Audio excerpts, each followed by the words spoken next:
The last thing we're going to discuss is modern music. We're going to listen to two pieces. One of them is Reservation of Education by a group called Exit. It means Crossing of Indian Tribes, XIT. It is from a concept album that was written by this group Exit in the 1970s. Listen for any traditional elements, listen also for modern elements. A concept album is an album that tells a story. This part of the story of the album on Reservation of Education is talking about children who were taken from their parents on reservations and bused and shipped and moved to boarding schools far away from their families. They were made to speak English and not their native language. They were made to cut their hair. They were made to wear different clothing, and they were made to basically try to forget about their cultural identity. The objective was to assimilate them into American society and to erase all aspects of their older society from them. That was a struggle, and that's what they're fighting against in this song and in this time frame and in the Red Power movement. The song will speak about that. He'll talk about being bussed away, about having to sleep in a different place.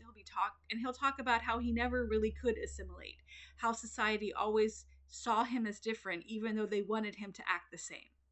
And so listen to all of that happening in the song as we sing it, we're going to sing it, but as we listen to it. The Red Power movement did a lot of things in the 60s and 70s. The most famous thing they did was take over Alcatraz. There was a treaty that said any land that had previously been native land that was under federal use and no longer being used could be reclaimed by a native people. So Alcatraz was an island that had been a prison.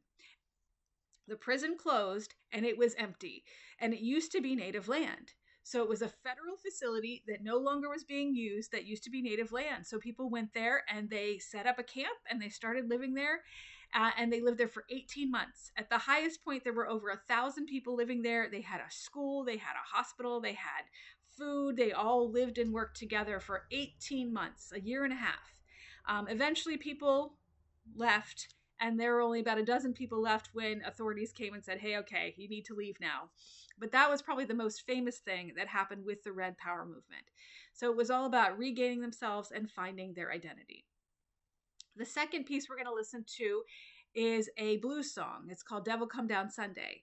And it is by a composer who's from Ontario. He is living in the Six Nations tribe in Ontario.